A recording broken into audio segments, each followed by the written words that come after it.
فبأي حديث بعده يؤمنون. إذا قال التهامي فصدقوه فإن القول ما قال التهامي.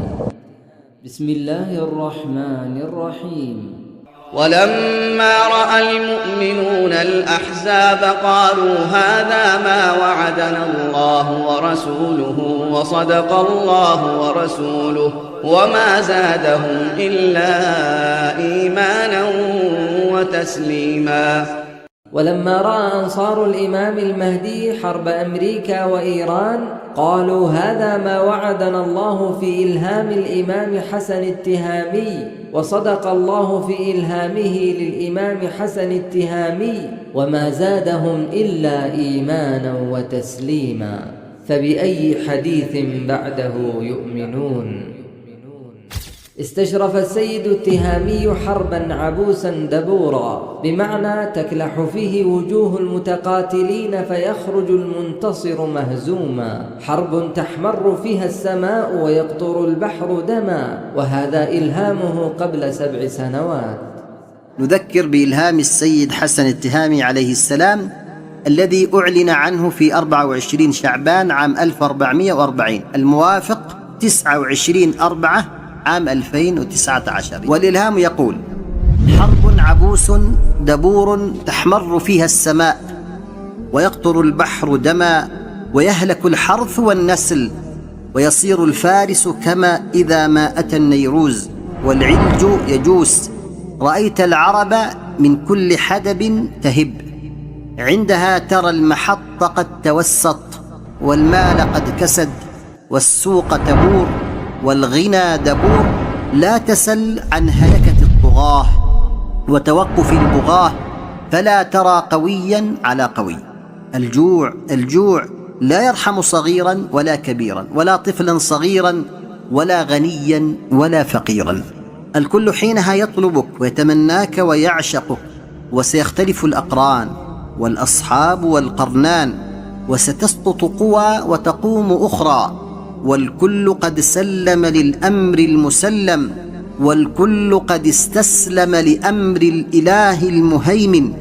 قد أنذرتك فكن على حذر، لا تنم في وقت الاستيقاظ ولا تغفل، وأكثر من الاستغفار لعل الأمر عن قرب ينجلي وبكم يعتلي. أبلغهم بما أتاك أطهر من عود الأراك، ما جفاك ربك وما قلاك. إذا رأيت السودان قد اخضبت واخضلت فالأمر قد بدا، فهو علامة الأمر الذي تنظرون وله تنتظرون. ودعت حركة أنصار الإمام المهدي إلى المباهلة والمراهنة على وقوع حرب أمريكا لإيران، وحلفت وغلظت على ذلك الأيمان: حلفت فلم أترك لنفسك ريبة، وليس وراء الله للمرء مذهب. وهذه صوتية الدعوة للمباهلة والمراهنة عام 2019 ميلادية. وإلهام سيدي ومولاي أبي عبد الله التهامي حفظه الله ورعاه قطع قول كل خطيب ومحلل. إلهام صادق وضوء ساطع بارق، ومن راهننا راهناه، ومن باهلنا باهلناه، فورب السماء والأرض إنه لحق مثل ما أنكم تنطقون. نعم غدرت الروم في حمل امرأة كما جاء في الأثر، وضربت إيران في الشهر 9 من الهدنة، وها هي السماء تلتهب احمرارا، وبحر الخليج بمضيق هرمز يقطر دما، والوضع يتصاعد، وربما في ضرب منشآت الطاقة في إيران تتحقق نبوءة تصاعد عمود نار، وقد تناولها الإمام حسن التهامي بقوله: وما يحصل اليوم بين إيران من جهة وأمريكا من جهة أخرى، ومحاولة ترامب فرض العقوبات الاقتصادية على إيران في النفط ومنعها من تصدير حاوياتها النفطية، يدل على تصعيد كبير في المنطقة ربما يحدث مجاعة كبيرة. وقد تحدثت الآثار عن ذلك، ومنها ما كان في الأثر: إذا رأيت في رمضان عمود نار من قبل المشرق، في روايات 3 أيام وروايات أخرى 7، فأعد طعام سنة فإنها سنة جوع. وإيران هي من دول المشرق، فلا أدري سيكون هناك ضربة نووية أو ضرب بعض الناقلات النفطية. هذا ولم يقف الإمام حسن التهامي عند حدود استشراف وقوع الحرب، بل تجاوزه إلى اتخاذ الموقف الشرعي من الوقوف مع إيران ضد أمريكا وإسرائيل، متجاوزا ضيق المذهبية إلى رحابة الفهم الواسع للإسلام. وهذا رأي الحركة قبل 7 سنوات. نعم، سنحن نقف. إذا كانت أمريكا في صف فنحن في صف آخر، في الصف الذي يقابلها ويحادها ويشاقها. فسبحان من علم الإمام حسن التهامي وهداه وسدده وأيده. قال فصدق، واستشرف فتحقق، وأخبر فوقع ما أخبر. كذبوه وهمزوه ولمزوه فبرأه الله مما قالوا، وكان عند الله وجيها. وحال الإمام حسن التهامي مع من كذبه: أمرتهم أمري بمنعرج اللوى، فلم يستبينوا الرشد إلا ضحى الغد، فبأي حديث بعده يؤمنون.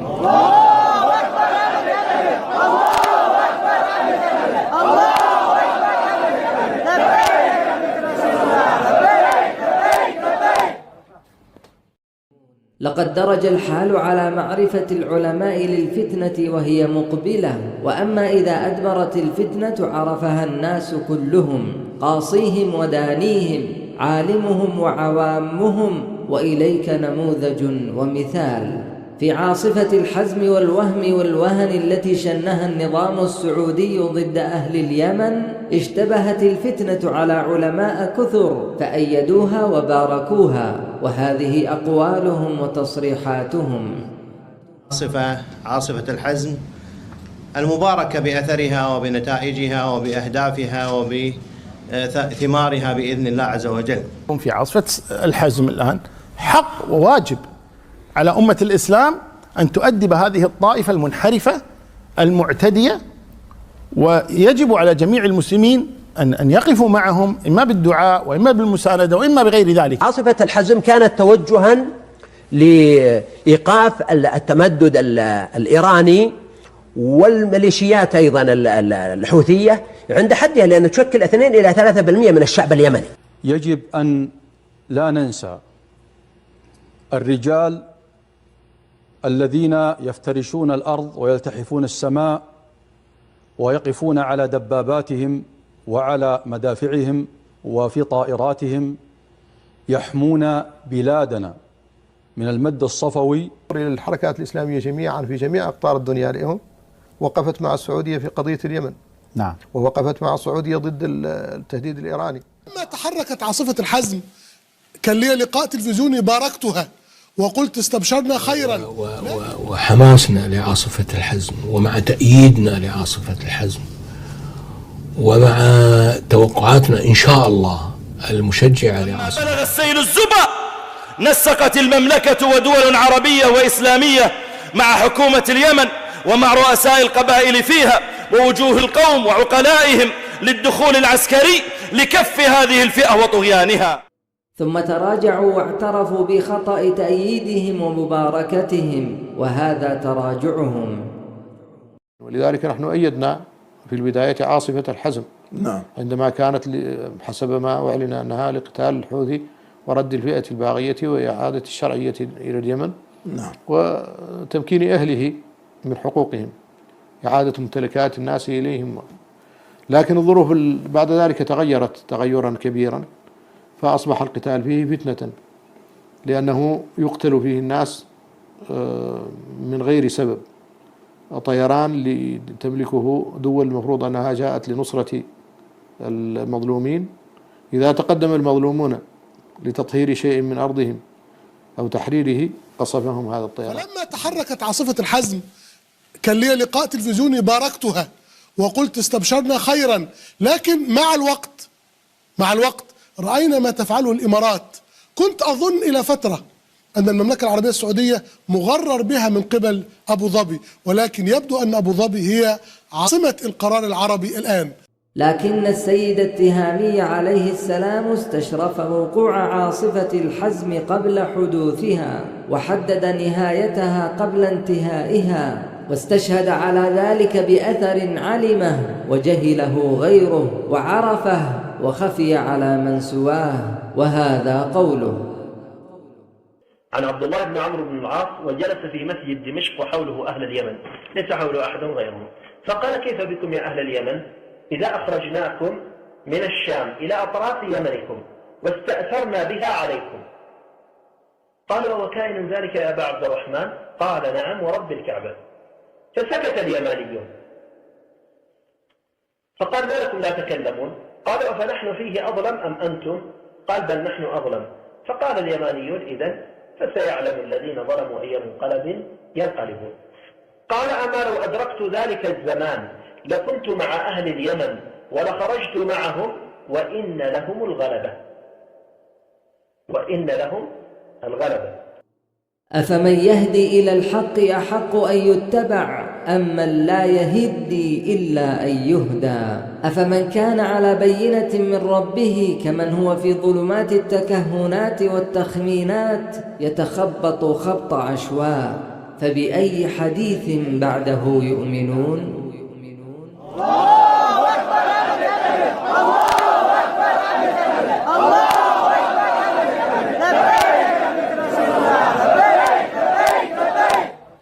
في 2019 ميلادية استشرف السيد التهامي أحداثا عظاما في قطر، وأذيع في إصدار خاص وهذا جزء منه.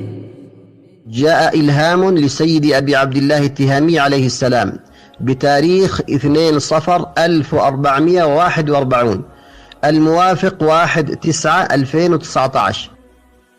جاء فيه: الأحداث عظام في الشرق والأمام. وبعد ذلك ب14 يوما، أي في تاريخ 14/9/2019 تحقق الإلهام، فحدث حدث عظيم في شرق أرض الحرمين، حيث جاءت ضربة أرامكو، وكانت ضربة لها أثر بالغ على الاقتصاد السعودي.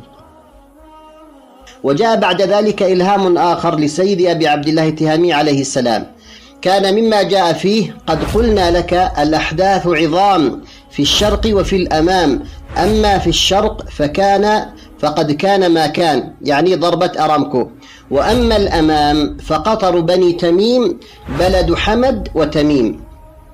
وكان ذلك بتاريخ 21/1/1441 الموافق 20/9/2019. ثم وقعت أحداث عظام في قطر، حيث ضربت من إيران ثم من الكيان في أواخر عام 46 و400 وألف للهجرة 2025 ميلادية. وفعلا فبعد ضرب قطر من إيران ثم من الكيان، ها هي تضرب قطر ودول الخليج والأحداث دواعي، فبأي حديث بعده يؤمنون؟ وقريبا ترى العرب من كل حدب تهب إلى حتفها، إما في هذه الحرب وإما في حروب أخرى تكون انعكاسا لحرب أمريكا وإيران. وسينتج من ذلك أن الهالك سلمان هو آخر ملوك آل سعود، وبمجرد إعلان موت سلمان يذهب ملك السنين وتطوى مرحلته وصفحته، ويبقى ملك الشهور والأيام. وفي أحداث آخر الزمان وخارطة أشراط الساعة وضع السيد التهامي عليه السلام النقاط على الحروف، فمن ذلك أن اختلاف أمراء آل سعود ابن نايف وابن سلمان ومتعب بن عبد الله، أن هذا الاختلاف هو المشار إليه في حديث: يقتتل عند كنزكم 3 كلهم ابن خليفة ثم لا يصير إلى واحد منهم، أخرجه ابن ماجه، بمعنى أن من تغلب من ال3 لا يطول ملكه مدة السنين، إنما هي شهور وأيام، كما مضى. وبمجرد أن يعلن ابن سلمان أنه ملك المملكة يبدأ العد التنازلي لملك ابن سلمان ملك الشهور والأيام، فينقضي في شهور ولا يصل حتى سنة واحدة كاملة. فلا تعجل عليهم إنما نعد لهم عدا، فأنفسه بالعدد وليس لها مدد، فما أسرع ما تنفد. سندفن كل طاغ مستبد ونسقيهم بنادقنا كوسا، سنحرقهم بما كفروا وخانوا يهودا أو نصارى أو مجوسا.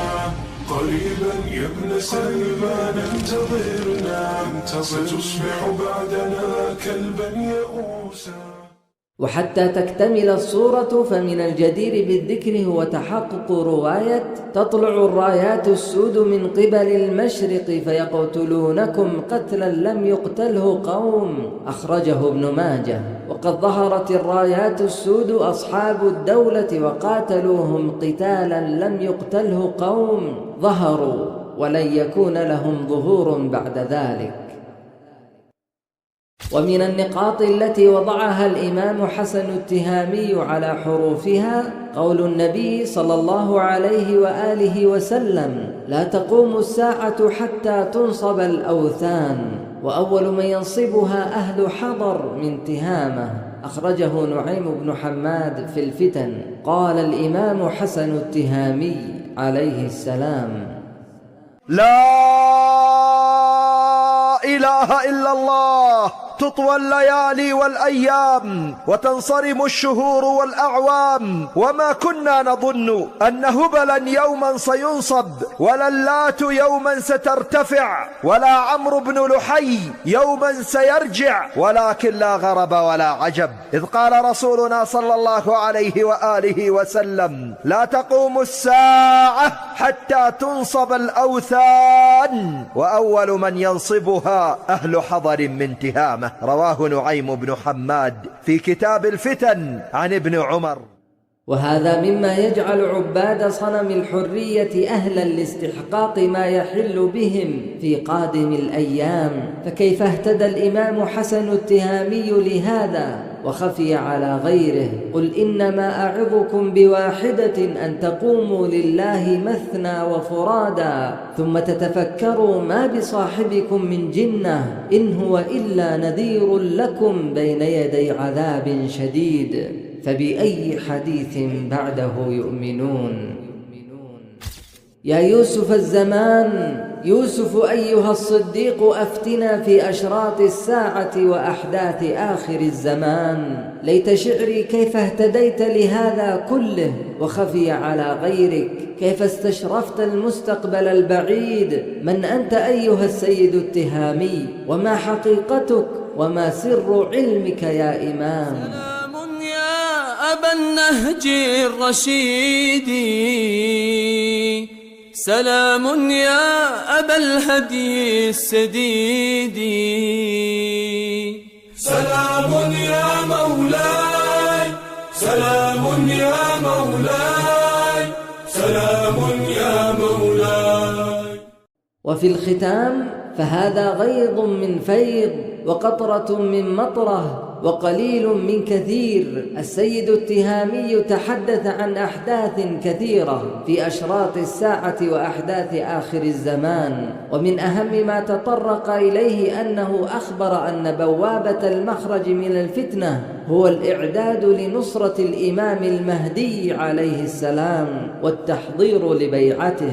وإن الإمام حسن التهامي بعلمه ودعوته وجهده وسعيه صنع سفينة النجاة وأنشأ حركة أنصار الإمام المهدي، وأثبتت الأحداث أن هذه الحركة المباركة وقائدها هو الرائد الذي لا يكذب أهله.